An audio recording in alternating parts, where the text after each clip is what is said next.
ایک گاؤں میں ایک صاحب کی اپنی بیوی کے ساتھ کچھ انبن ہو گئی۔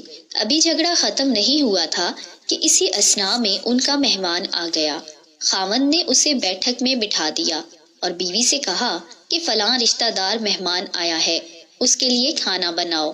وہ غصے میں تھی، کہنے لگی نہ تمہارے لیے کھانا ہے نہ تمہارے مہمان کے لیے۔ وہ بڑا پریشان ہوا کہ لڑائی تو ہماری اپنی ہے، اگر رشتہ دار کو پتہ چل گیا تو خواہ مخواہ کی باتیں ہوں گی، لہٰذا خاموشی سے آ کر مہمان کے پاس بیٹھ گیا۔ اتنے میں اسے خیال آیا کہ چلو بیوی اگر روٹی نہیں پکاتی تو سامنے والے ہمارے ہمسائے بہت اچھے ہیں، خاندان والی بات ہے، میں انہیں ایک مہمان کا کھانا پکانے کے لیے کہہ دیتا ہوں۔ چنانچہ وہ ان کے پاس گیا اور کہنے لگا کہ میری بیوی کی طبیعت خراب ہے، لہٰذا آپ میرے مہمان کے لیے کھانا بنا دیجئے۔ انہوں نے کہا بہت اچھا، جتنے آدمیوں کا کہیں کھانا بنا دیتے ہیں۔ وہ مطمئن ہو کر مہمان کے پاس آ کر بیٹھ گیا کہ مہمان کو کم از کم کھانا تو مل جائے گا، جس سے عزت بھی بچ جائے گی۔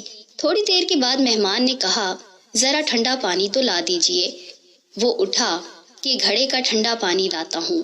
اندر گیا تو دیکھا کہ بیوی صاحبہ تو زار و قطار رو رہی ہیں۔ وہ بڑا حیران ہوا کہ یہ شیطنی اور اس کے آنسو۔ کہنے لگا کیا بات ہے؟ اس نے پہلے سے بھی زیادہ رونا شروع کر دیا۔ کہنے لگی بس مجھے معاف کر دیں۔ وہ بھی سمجھ گیا کہ کوئی وجہ ضرور بنی ہے، اس بیچارے نے دل میں سوچا ہوگا کہ میرے بھی بخت جاگ گئے ہیں۔ کہنے لگا بتاؤ تو صحیح کہ کیوں رو رہی ہو؟ اس نے کہا کہ پہلے مجھے معاف کر دیں، پھر میں آپ کو ساری بات بتاؤں گی۔ خیر، اس نے کہہ دیا کہ جو لڑائی جھگڑا ہوا ہے میں نے وہ دل سے نکال دیا ہے اور آپ کو معاف کر دیا ہے۔ کہنے لگی کہ جب آپ نے آ کر مہمان کے بارے میں بتایا اور میں نے کہہ دیا کہ نہ تمہارے لیے کچھ پکے گا اور نہ مہمان کے لیے، چلو چھٹی کرو، تو آپ چلے گئے۔ مگر میں نے دل میں سوچا کہ لڑائی تو میری اور آپ کی ہے اور یہ مہمان رشتہ دار ہے، ہمیں اس کے سامنے یہ پول نہیں کھولنا چاہیے۔ چنانچہ میں اٹھی کہ کھانا بناتی ہوں۔ جب میں باورچی خانہ میں گئی تو میں نے دیکھا کہ جس بوری میں ہمارا آٹا پڑا ہوتا ہے، ایک سفید ریش آدمی اس بوری میں سے کچھ آٹا نکال رہا ہے۔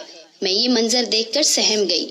وہ مجھے کہنے لگا اے خاتون، پریشان نہ ہو، یہ تمہارے مہمان کا حصہ تھا جو تمہارے آٹے میں شامل تھا۔